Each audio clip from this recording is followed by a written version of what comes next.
Till now, we have discussed about cell and component of cell, diversity found in cell, cell organelles, and different kind of cell organelles, their function, their location. And now in this video, we will discuss about structure of cell. तो guys, अब तक आपने और हमने यहाँ तक क्या क्या पढ़ लिया? हमने सेल के बारे में पढ़ लिया कि सेल क्या होती है, हमने ये पढ़ लिया कि सेल की डिस्कवरी कैसे हुई थी, हमने ये पढ़ लिया कि सेल में कंपोनेंट कौन कौन से हैं, एंड हमने ये भी पढ़ लिया कि सेल में डाइवर्सिटी कौन सी पाई जाती है और सेल ऑर्गेनेलीज क्या है, कौन सी सेल ऑर्गेनेलीज मिलती हैं और उनका क्या काम है, उनकी क्या लोकेशन है, उनका स्ट्रक्चर क्या है। बट आज हम इस वीडियो में डिस्कस करेंगे स्ट्रक्चर ऑफ सेल, यानी कि सेल की बनावट कैसी है। तो स्टार्ट करते हैं आज का session. So basically each cell have three main features: plasma membrane, nucleus and cytoplasm. यानी कि हर सेल में ना तीन मेन फीचर्स होते हैं। पहला प्लाज्मा मेम्ब्रेन, दूसरा न्यूक्लियस एंड साइटोप्लाज्म। अब चाहे किसी भी तरीके की सेल हो, उसमें आपको तीन चीज़ें देखने को मिलेंगी मिलेंगी, जिसमें से पहला होता है प्लाज्मा मेम्ब्रेन, दूसरा होता है न्यूक्लियस और तीसरा होता है साइटोप्लाज्म। और अब हम इन्हीं के बारे में और डिटेल से पढ़ेंगे कि प्लाज्मा मेम्ब्रेन क्या है, न्यूक्लियस क्या है एंड साइटोप्लाज्म क्या है। तो let's begin with the plasma membrane. Plasma membrane से शुरू करते हैं। So plasma membrane is also known as cell membrane. It is made up of protein and lipids. It is selectively permeable membrane and it gives shape to the cell and segregates cell content from its surrounding. यानी कि plasma membrane को हम cell membrane भी कहते हैं, और ये जो सेल मेम्ब्रेन है ये प्रोटीन और लिपिड से बनी हुई होती है। ये सेलेक्टिवली परमिएबल मेम्ब्रेन है। ठीक है, सेलेक्टिवली परमिएबल का मतलब क्या होता है? सेलेक्टिवली परमिएबल का मतलब होता है ये अपने अंदर केवल सेलेक्टिव आइटम्स को ही एंट्री अलाउ करती है। ठीक है, एक सेल के अंदर जितने भी कंपोनेंट्स को जाना है या एक सेल में से जितने भी कंपोनेंट्स को बाहर आना है, ये सेल डिसाइड करती है। अगर एक सेल के अंदर 10 कंपोनेंट है अलग अलग, तो उन 10 में से किसको सेल में से बाहर निकालना है, ये मेम्ब्रेन की मर्जी होती है। या फिर बाहर से कुछ नया कंपोनेंट सेल के अंदर लेकर आना है, तो कौन सा कंपोनेंट सेल के अंदर एंट्री लेगा, कौन सा कंपोनेंट सेल के अंदर एंट्री नहीं लेगा, इस कैरेक्टरिस्टिक को हम बोलते हैं सेलेक्टिवली परमिएबल। ठीक है, इसके अलावा प्लाज्मा मेम्ब्रेन हमारी सेल को शेप देती है और साथ के साथ ये क्या काम करती है, सेल के अंदर जो कंटेंट है, सेल के अंदर जो चीज़ें मौजूद हैं उनको सेल के बाहर जो चीज़ें मौजूद है उनसे सेग्रीगेट करती है। सेग्रीगेट मीन्स अलग करती है। तो अब तक प्लाज्मा मेम्ब्रेन के बारे में हमने क्या क्या पढ़ा कि प्लाज्मा मेम्ब्रेन को हम सेल मेम्ब्रेन भी बोलते हैं। ये प्रोटीन और लिपिड से मिलकर बनी हुई होती है। ये सेलेक्टिवली परमिएबल मेम्ब्रेन होती है, सेल को शेप देती है, साथ के साथ सेल के अंदर जो कंपोनेंट है और सेल के बाहर जो कंपोनेंट है उनको अलग करती है। और सेलेक्टिवली परमिएबल मेम्ब्रेन का मीनिंग हमने क्लियर कर लिया था। सेलेक्टिवली परमिएबल का मतलब कि केवल गिनी चुनी चुनिंदा चीज़ों को ही ये अंदर जाने देती है और चुनिंदा चीज़ों को ही ये बाहर आने देती है। ठीक है, आया समझ में? चलो, अब प्लाज्मा मेम्ब्रेन हो गया, तो अब हम आगे बढ़ते हैं। प्लाज्मा मेम्ब्रेन की ना एक दूर की कजन सिस्टर होती है जिसको हम कहते हैं cell wall. Okay,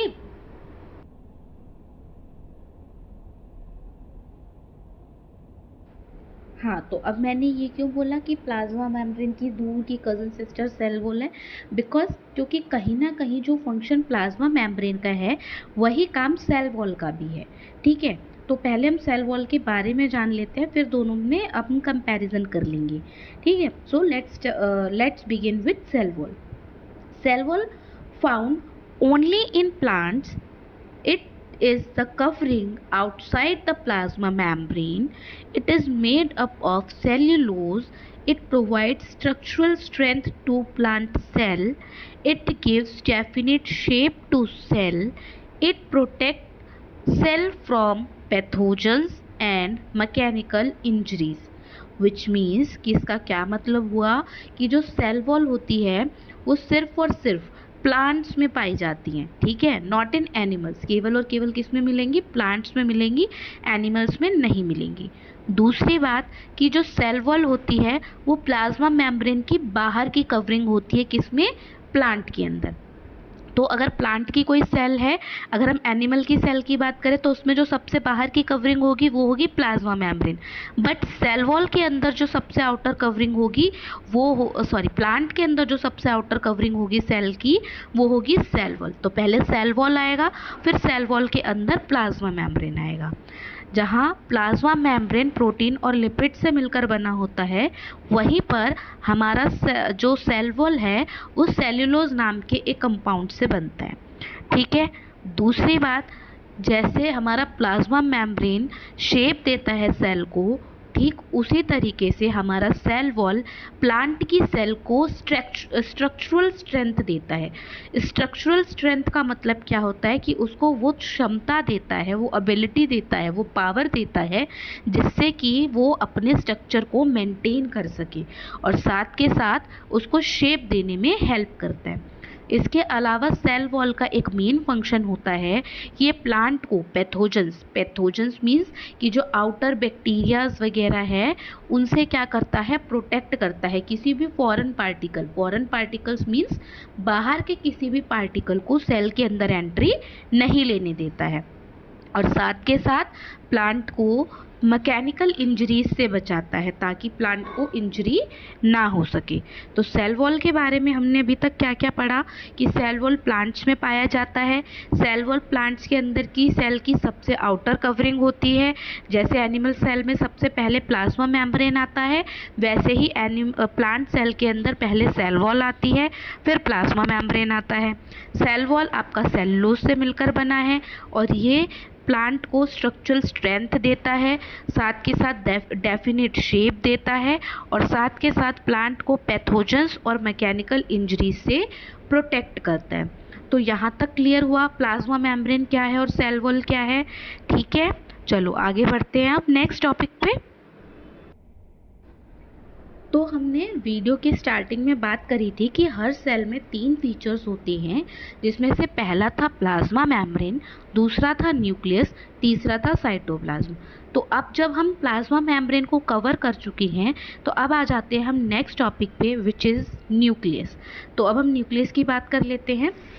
so nucleus controls all the metabolic and genetic activities of the cell. It is located at center of animal cell and at the periphery of plant cell. It plays key role in cell division and it is responsible for development of characters, which means कि अगर हम पूरे cell के अंदर बात करें तो जैसे कि हमारी बॉडी के अंदर मेन फंक्शन ब्रेन का होता है ना, हमारी बॉडी को पूरी कमांड देने का काम, पूरी जो हमारी बॉडी है उसका जो सेंट्रल पार्ट है वो क्या है? ब्रेन है। वो हमारी पूरी बॉडी को फंक्शन करवाता है, पूरी बॉडी को कमांड देता है कि अब आपको ये करना है, अब आपको ऐसे करना है, आपको अपने हाथ इस तरीके से मूव कर रहा है, किसी ने आपको थप्पड़ मारे तो अब आपको उसको कैसा रिस्पॉन्स देना है, आपके पीछे कुत्ता पड़ा है तो आपको किस तरीके से रिस्पॉन्स देना है। इन सारी चीज़ों को कंट्रोल करने का काम किसका होता है? आपके ब्रेन का होता है। जैसे आपकी बॉडी को ब्रेन कमांड देता है, ब्रेन उसका सेंटर है, ऐसे ही सेल का जो सेंटर है वो होता है न्यूक्लियस। ठीक है, तो एक सेल का जो न्यूक्लियस होता है, पहली बात तो वो हमेशा क्या होता है? एनिमल सेल के अंदर अगर हम बात करें तो हमेशा न्यूक्लियस सेंटर में प्रेजेंट होता है, जबकि प्लांट सेल की बात करें तो न्यूक्लियस कहीं पेरिफेरी यानी कि कोने में किसी एक कॉर्नर में प्रेजेंट होता है। दूसरी बात, न्यूक्लियस चाहे प्लांट सेल का हो चाहे एनिमल सेल का हो, दोनों ही कंडीशन में न्यूक्लियस का काम क्या है कि उसे एक सेल की, जिस भी सेल का वो न्यूक्लियस है, उस सेल की जितनी भी मेटाबायोलिक एक्टिविटीज़ हैं या उसके अंदर जितनी भी जेनेटिक एक्टिविटीज़ हैं उनको कंट्रोल करना है। जैसे कि हमने अभी पढ़ा था इससे पहले कि वीडियोस में कि जो सेल होता है उसके अंदर डिफरेंट सेल ऑर्गेनेलीज होती हैं। तो कौन सी सेल ऑर्गेनेलीज को क्या काम करना है, कितने अमाउंट में काम करना है, कितनी एनर्जी प्रोड्यूस करनी है, कितने राइबोसोम प्रोड्यूस करने हैं, कितने राइबोसोम्स को ट्रांसफ़र करना है, कितने लाइसोसोम्स को सुसाइड करना है, ये सारी की सारी चीज़, जितनी भी मेटाबॉलिक एक्टिविटीज़ उस सेल के अंदर हो रही हैं उनको कौन कंट्रोल कर रहा है? उनको न्यूक्लियस कंट्रोल कर रहा है। तीसरी एंड सबसे इम्पॉर्टेंट बात कि एक न्यूक्लियस जो होता है वो सेल की डिवीजन में बहुत इम्पॉर्टेंट रोल प्ले करता है। आप सभी को पता है कि जब एक सेल टूटती है तो उससे एक से दो सेल बनती हैं, फिर वो दो सेल डिवाइड होती हैं तो और नई सेल फॉर्म होती है। तो जो सेल का डिवीजन होता है उस डिवीजन में न्यूक्लियस बहुत इम्पॉर्टेंट रोल प्ले करता है। ठीक है, और नेक्स्ट और लास्ट जो आपको दिमाग में रखनी है बात न्यूक्लियस के लिए वो क्या, कि जो न्यूक्लियस होता है वो सेल के डेवलपमेंट में हेल्प करता है और साथ के साथ उसके क्या कैरेक्टर्स होंगे उसके डेवलपमेंट में भी हेल्प करता है। तो न्यूक्लियस का क्या क्या काम हुआ, मेन आपको पहले लोकेशन याद रखनी है, एनिमल्स में सेंटर, प्लांट्स में पेरिफेरी। ओके, दूसरी बात क्या कि सेल के अंदर जितनी भी मेटाबायोलिक या जेनेटिक एक्टिविटीज़ हो रही है उनको कौन हैंडल कर रहा है, कौन कंट्रोल कर रहा है, न्यूक्लियस हैंडल कर रहा है। इसके अलावा जो न्यूक्लियस है वो सेल डिवीजन में हेल्प करता है एंड इम्पॉर्टेंट रोल प्ले करता है कैरेक्टरिस्टिक डेवलपमेंट में। यहाँ तक क्लियर हुआ, न्यूक्लियस का सारा काम समझ में आया। अब हम बात करते हैं कि न्यूक्लियस के कौन से पार्ट होते हैं और उन पार्ट्स का क्या क्या काम है। अगर फर्स्ट पार्ट की बात करें तो न्यूक्लियस के अंदर पहले तो हमारे चार पार्ट होते हैं। कौन से? Nuclear envelope, nucleoplasm, nucleolus and chromatin material. तो अब हम वन बाय वन इनके बारे में बात कर लेते हैं। तो पहले अगर हम न्यूक्लियर एनवेलप की बात करें तो न्यूक्लियर एनवेलप को हम न्यूक्लियर मेम्ब्रेन भी बोलते हैं। ठीक है, it is also called nuclear membrane. It acts as a barrier and separates the cytoplasm of cell from nuclear content. It is semi-permeable in nature. यानी कि पहली बात, न्यूक्लियर एनवेलप को ही न्यूक्लियर मेम्ब्रेन कहा जाता है। जैसे सेल की कवरिंग को सेल मेम्ब्रेन कहा जाता है, वैसे न्यूक्लियस की कवरिंग को न्यूक्लियर मेम्ब्रेन कहा जाता है। जैसे सेल की जो कवरिंग है सेल मेम्ब्रेन, यानी कि आपकी जो भी प्लाज्मा मेम्ब्रेन थी वो सेल को प्रोटेक्ट करता है और सेल को क्या करता है, सेपरेट करता है सेल के अंदर के कंटेंट और सेल के बाहर के कंटेंट को। ऐसे ही न्यूक्लियस सेम क्या करता है, न्यूक्लियर एनवेलप क्या करता है, न्यूक्लियस को प्रोटेक्ट करता है और साथ के साथ न्यूक्लियस के अंदर के कंटेंट को और न्यूक्लियस के बाहर के कंटेंट को सेपरेट करता है। ठीक है, जैसे आपकी प्लाज्मा मेम्ब्रेन सेमी परमेबल थी नेचर में, वैसे ही न्यूक्लियर एनवेलप भी कैसी होती है, सेमी परमेबल होती है नेचर में। विच मीन्स कि इस न्यूक्लियर एनवेलप डिसाइड करेगा कि कौन सी चीज़ न्यूक्लियस के अंदर जाएगी या कौन सी चीज़ न्यूक्लियस के अंदर से बाहर आएगी। कोई भी चीज़ अपनी मर्जी से ना तो न्यूक्लियस के बाहर जा सकती है ना ही न्यूक्लियस के अंदर जा सकती है। उसको रोकने का काम कौन करता है, न्यूक्लियर एनवेलप करता है। तो समझ में आया क्या पढ़ा अभी हमने कि न्यूक्लियर एनवेलप को ही न्यूक्लियर मेम्ब्रेन कहा जाता है। न्यूक्लियर एनवेलप एक बैरियर की तरह काम करता है और ये क्या करता है, न्यूक्लियस के अंदर के कंटेंट को और न्यूक्लियस के बाहर के कंटेंट को सेपरेट करके रखता है। साथ के साथ ये सेमी परमेबल होता है नेचर में। ठीक, नेक्स्ट जो पार्ट है उसको हम कहते हैं न्यूक्लियोप्लाज्म।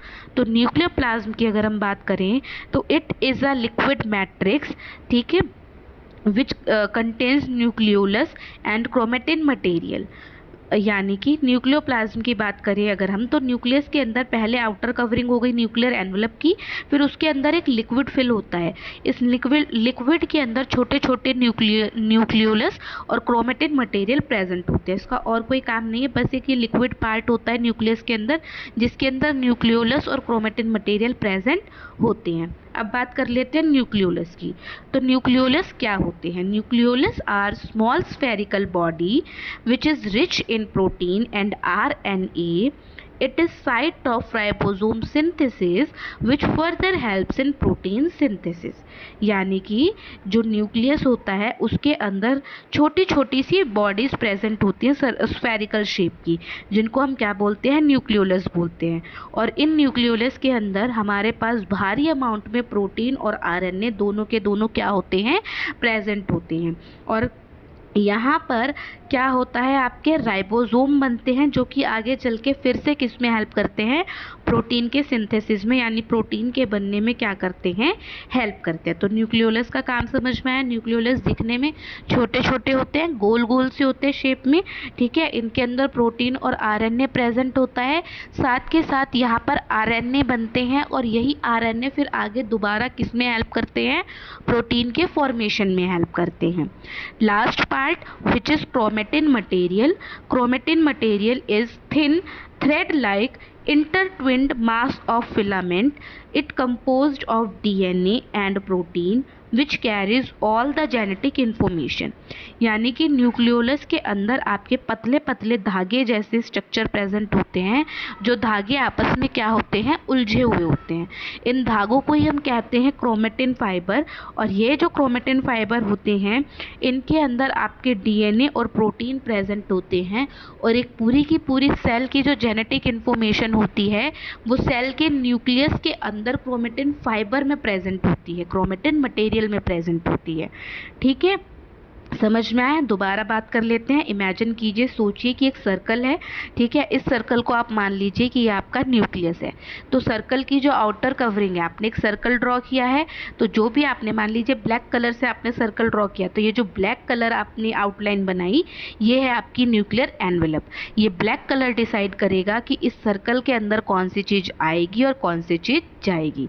फिर इस ब्लैक सर्कल के अंदर मान लीजिए कि आपने पिंक कलर फिल कर दिया, तो ये जो ब्लैक सर्कल के अंदर पिंक कलर हो गया, ये हो गया आपका न्यूक्लियोप्लाज्म।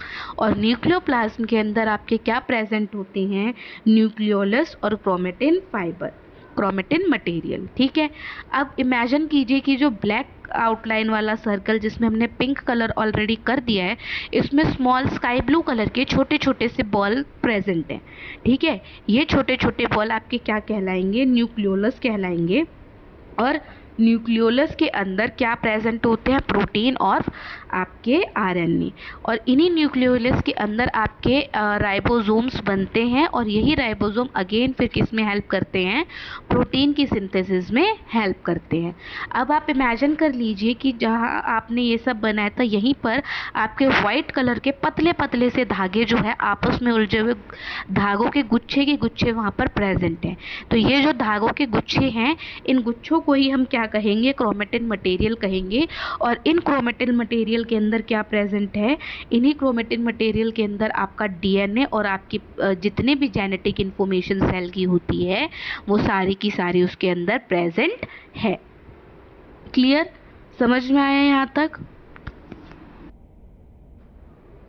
चलिए, तो सेल के 3 फीचर्स में से अब तक हम 2 फीचर्स कवर कर चुके हैं, प्लाज्मा मेम्ब्रेन और न्यूक्लियस की बात तब हम कर चुके हैं। अब आ जाते हैं हम लास्ट फाइनली किस पर, साइटोप्लाज्म पर।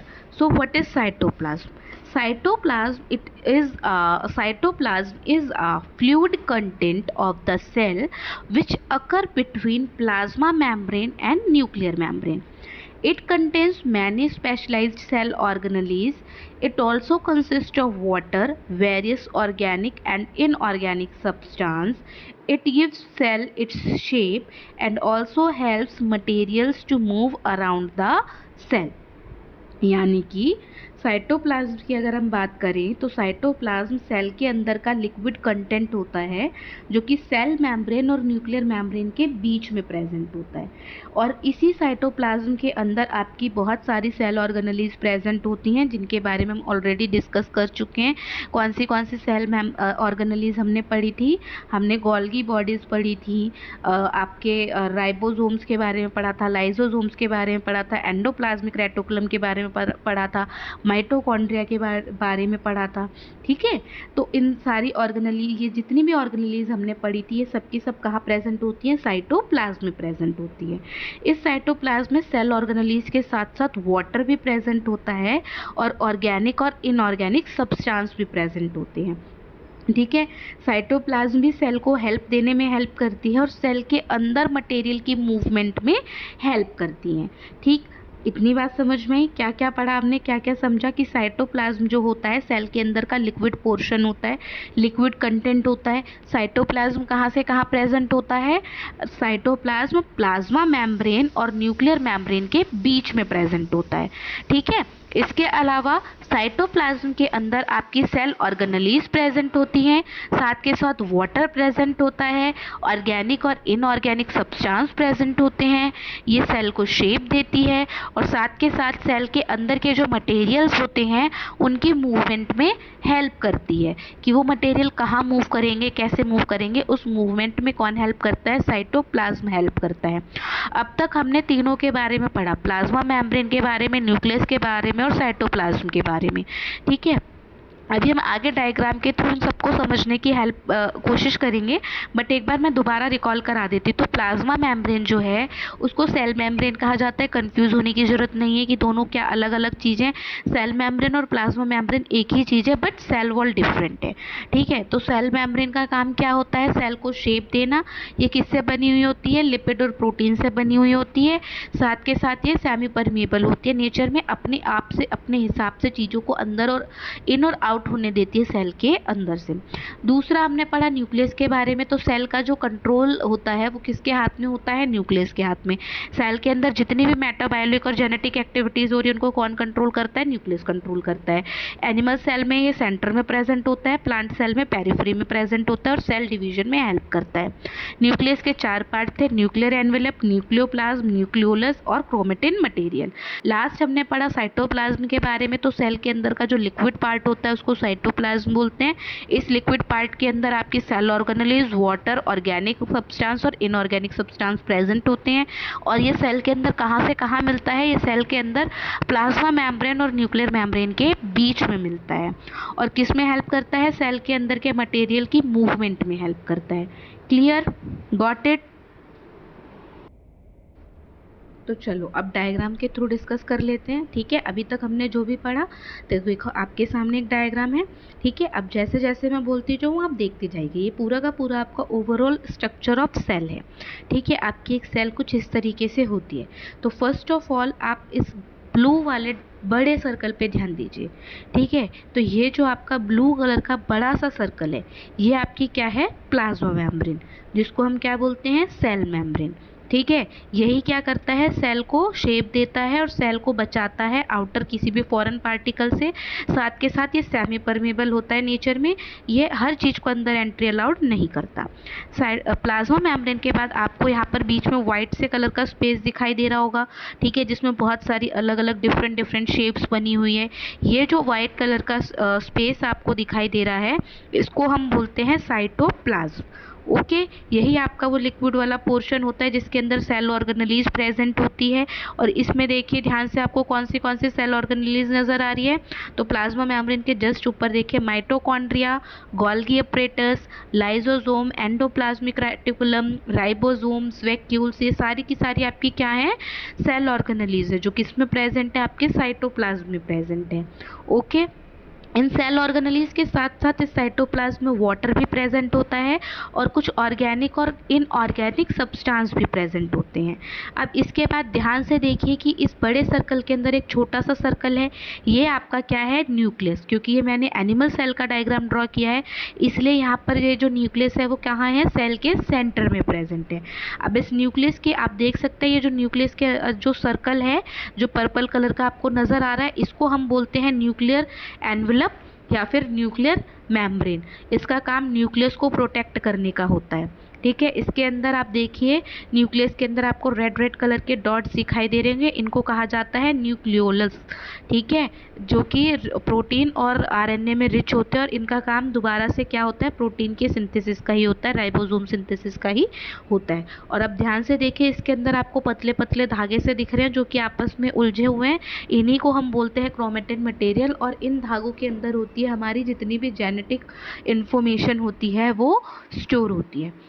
तो आई होप आपको इस डायग्राम की हेल्प से आज के टॉपिक के अंदर, आज की वीडियो के अंदर कवर किया हुआ हर एक टॉपिक समझ में आ गया होगा। ओके।